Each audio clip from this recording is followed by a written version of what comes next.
O tom, že naša ekonomika nemôže existovať bez medzinárodného obchodu, niet pochýb. O to dôležitejšie je sledovať, čo sa v ňom v poslednom čase deje. Namiesto spolupráce sa medzinárodný obchod totiž mení na ekonomickú vojnu.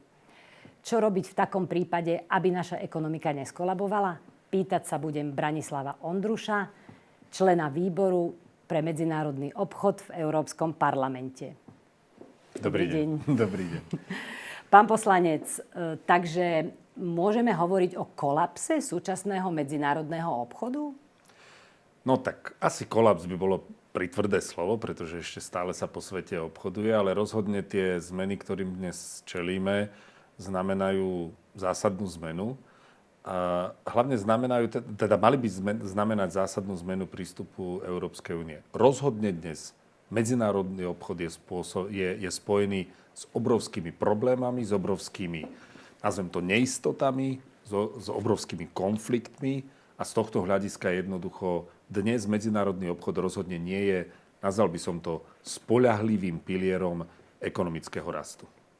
No ale nemôžeme obísť napríklad spoluprácu so Spojenými štátmi americkými, teda respektíve obchodnú výmenu, ktorá napríklad v prípade Slovenska tvorí 5,8% a v prípade Európskej únie je to dokonca 18 až 20% vyváža Európska únia zo svojej produkcie smerom do USA. No samozrejme, a ja si ani nemyslím, že by sme mali teraz nejak pretrhnúť väzby, teda obchodné väzby so Spojenými štátmi, pretože jednoducho, tak ako ste v úvode povedali, to by rozhodne naša ekonomika skolabovala. Mimochodom, jedna vec je, že teda my priamo do Spojených štátov vyvážame nejakých 5%, ale treba povedať, že výrazná väčšina nášho vývozu smeruje na západoeurópsky trh a mnoho z toho, čo vyvážame do západnej Európy, sa neskôr ešte premieňa na export týchto krajín do Spojených štátov. Takže určite to previazanie so Spojenými štátmi je veľké. To ale, čo by sme mali by sme si uvedomiť, aká je realita. A jednoducho realita je taká, že na druhej strane Atlantiku nemáme spojenca. Že tam máme v obchodných veciach celkom určite rivala, ktorý sa dokonca pri presadzovaní svojich záujmov neštítí ani toho, aby používal nástroje ekonomického nátlaku voči Európskej únii. A z tohto hľadiska je úplne teda prirodzené, že by sme na to aj v oblasti medzinárodného obchodu mali adekvátne reagovať. A to nerobíme. Ale veď Európska komisia sa chystala podpísať dohodu so Združením krajín Mercosur a podobnú sa chystá podpísať s Indiou. Áno. Ale vy ste proti. No, proti čomu? No proti tej dohode. Nie. Ja som hlasoval teraz v Európskom parlamente za to, aby sme dali posúdiť Európskemu súdnemu dvoru, či procesy, ktoré boli spojené s podpisom a nadobudnutím účinnosti tej zmluvy, sú v súlade s právom Európskej únie, najmä s kompetenciami Európskej komisie, tak ako sú určené v zmluve o fungovaní Európskej únie. Ja som aj viackrát povedal, že to ešte nepredznamenáva, ako budem hlasovať o samotnej zmluve. Ale viete, ten náš problém jednoducho je, že aj v prípade, povedzme, tej zmluvy s Mercosurom, možno teraz aj v prípade tej zmluvy s Indiou, to je úplne čerstvá záležitosť. Náš problém jednoducho podľa môjho názoru je, že my by sme si mali uvedomiť, mali by sme sa viacej sústrediť na to, aby sme neboli zbytočne závislí na medzinárodnom obchode ako takom. Jednoducho, mali by sme hľadať spôsoby, ako postaviť ekonomický rast na našich vlastných potrebách, na našej vlastnej spotrebe. Na tom, aby sme podporili, že to, čo sa vyrába v EÚ, nech sa viac aj v EÚ predáva. Viete, my robíme úplne iracionálnu politiku. Ja rozumiem, že je niečo, alebo je mnoho z toho, čo si nevieme sami vyrobiť. To sú napríklad tie energonosiče. Jednoducho my nemáme na území Európskej únie dostatočné zásoby ropy a zemného plynu, tak aby pokryli tú potrebu a už vôbec nie, pokiaľ ide o jadrové palivo. Čiže samozrejme my musíme dovážať, ale to, čo my robíme, to nie je diverzifikácia. My sa odstrihneme od Ruska úplne a namiesto toho sa staneme závislými na Spojených štátoch. Jednoducho, v prípade Mercosuru, veď tam sú obrovské rizika. My sme v jednej z týchto relácií hovorili o ETS 2 a o tom, že tento systém má znížiť uhlíkovú stopu. Tak to je úplne super. my znížime uhlíkovú stopu tým, že zdražíme kúrenie našim ľuďom, ale zároveň podpíšeme obchodnú zmluvu s Mercosurom, na základe ktorej sa radikálne zvýši preprava tovarov medzi Latinskou Amerikou a Európou.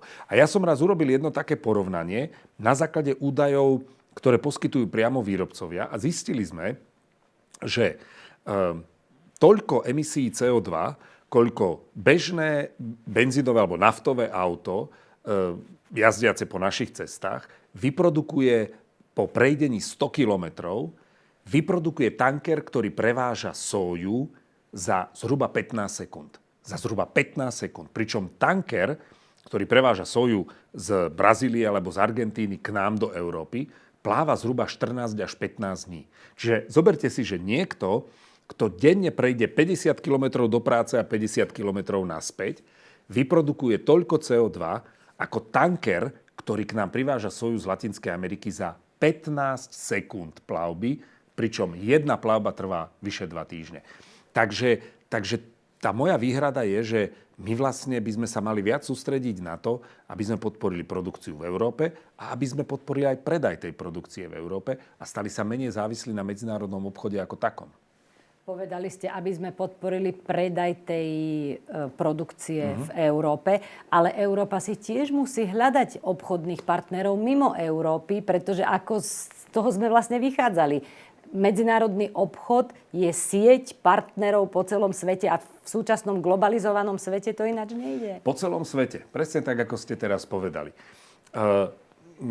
Mario Draghi, ktorý je teda bývalým šéfom Európskej centrálnej banky a v Bruseli je považovaného za ekonomického guru, preto mu Európska komisia zadala úlohu, aby vypracoval správu o konkurencieschopnosti Európskej únie.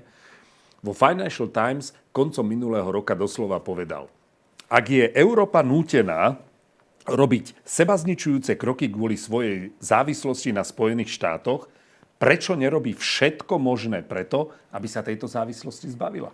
A presne o tom to je. Pozrite sa, čo urobil hneď na začiatku tohto roka Mark Carney, kanadský premiér. Zdvihol sa a odišiel do Číny.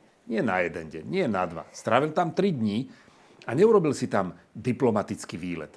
On jasne povedal, že išiel do Číny uzavrieť nové strategické partnerstvo. Mimochodom, Donald Trump len pred týždňom na to zareagoval tak, že oznámil, že ak skutočne Kanada podpíše tú strategickú obchodnú zmluvu, ktorá znižuje clá v tom vzájomnom obchode, teda aj na kanadskej, aj na čínskej strane, tak uvalí 100% clá na všetok dovoz z Kanady do Spojených štátov. Áno, chcem povedať, že Carney, ktorého rozhodne nikto nemôže obviňovať, že by bol nejaký fanúšik čínskeho komunizmu, a teda už rozhodne nie ako nejakého prokremelského politika, tak jednoducho Carney sa zdvihol a odišiel do Číny podľa vlastných slov uzavrieť nové strategické partnerstvo. Strategické partnerstvo, to nie je otázka nejakého jedného obchodu. A toto je odpoveď, ktorú my by sme podľa môjho názoru mali dať Spojeným štátom a vlastne komukoľvek na svete. Hľadať mnohých partnerov, nie len jedného, nie len 2. A dať jasnú odpoveď: keď sa k nám budete správať ako vidriduchovia, nebudeme na vás závislí. Nájdeme si iných partnerov. A k tomu ešte dovolte mi jednu poznámku. Carney sa vôbec nevyhol kritike dodržiavania ľudských práv v Číne. On tú otázku otvoril na stretnutí s čínskym prezidentom a keď sa ho na to pýtali novinári, povedal: my berieme svet taký, aký je. Nie taký, aký by sme chceli, aby vyzeral. A Carney jasne povedal, že napriek tomu, že má ako kanadský politik a kanadský premiér výhrady voči niektorým veciam, ktoré robí Čína, tak to nesmie byť bariéra preto, aby Čína bola pre Kanadu partnerom v iných záležitostiach, v ktorých to Kanade vyhovuje. A presne toto je to, čo by mala robiť Európska únia. Hľadať riešenia, ktoré vyhovujú nám, nie ktoré vyhovujú v Bielom dome. Dobre, ale potom nerozumiem tomu, prečo ste súhlasili s tým, aby dohoda s Mercosurom, aby ju preskúmal Európsky súdny dvor? No, áno, ja viem, teraz to vyzerá ako, že nechceme tú dohodu.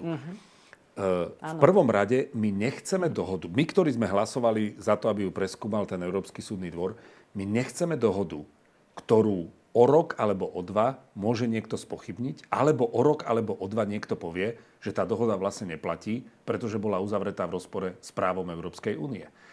A my dnes máme tie pochybnosti a myslím si, že tie sú úplne legitímne, pretože keď Európska komisia zistila, že by uzavretie tejto obchody mohlo naraziť na vlastne formálny nesúhlas niektorých členských štátov, najmä Francúzska, kvôli poľnohospodárstvu a teda kvôli obchodu s poľnohospodárskymi a potravinárskymi produktmi, tak zvolila spôsob, ktorý podľa mnohých nie je v súlade s právom EÚ.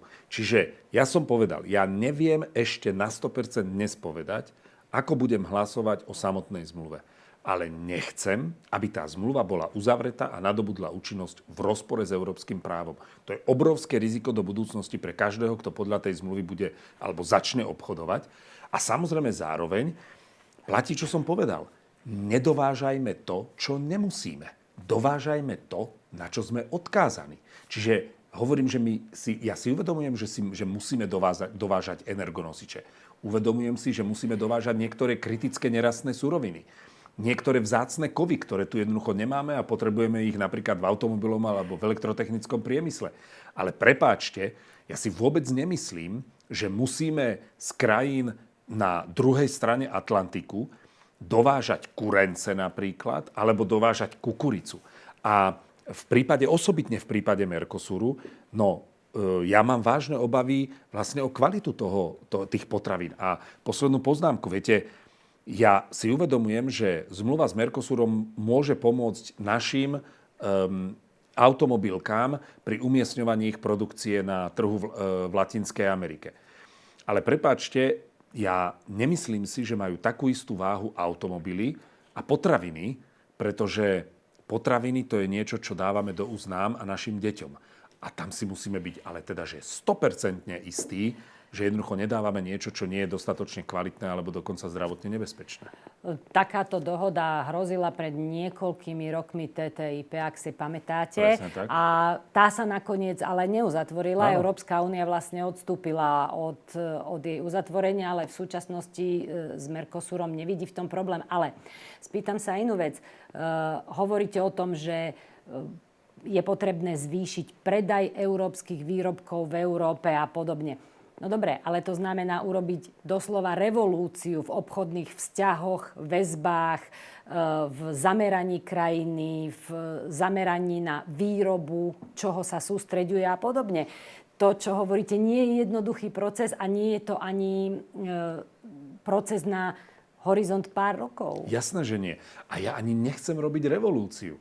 Ja si myslím, že to musí byť postupný proces.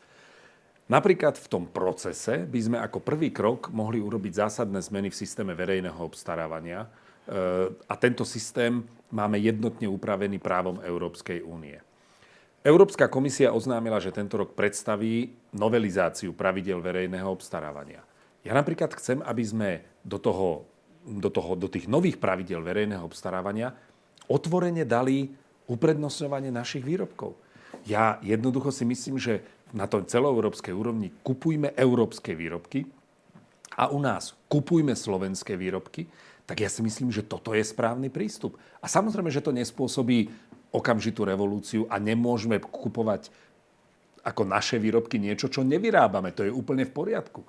Ale myslím si, že je absolútne neudržateľné, aby sme z daní občanov podporovali ekonomický rast niekde na druhej strane sveta. Jednoducho je úplne oprávnené, aby sme žiadali, že pri verejnom obstarávaní dajme nie možnosť, ale dajme povinnosť verejným obstarávateľom, aby nakupovali predovšetkým od lokálnych výrobcov, od výrobcov, ktorí pôsobia v danom regióne.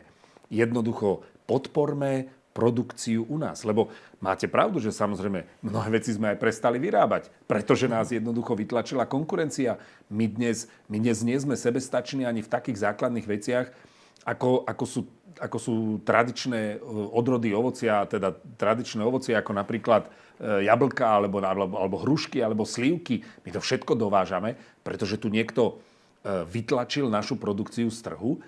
A dnes sa nevieme akoby brániť tomu, povedzme, cenovému dumpingu. Ale keď my vo verejnom obstarávaní povieme, že budeme nakupovať radšej o čosi drahšie, ale našu produkciu, tak samozrejme bude to motivovať našich producentov, aby sa povedzme vrátili k tomu, na čo sú tu prirodzené podmienky. A predovšetkým si myslím, že sa to týka poľnohospodárstva, potravinárstva a povedzme remeselných produktov. Spomenuli ste tému verejného obstarávania v Európskej únii. Ak dovolíte, necháme si ju na budúce. V tejto chvíli vám ďakujem za pozornosť a tešíme sa na ďalší týždeň. Dovidenia.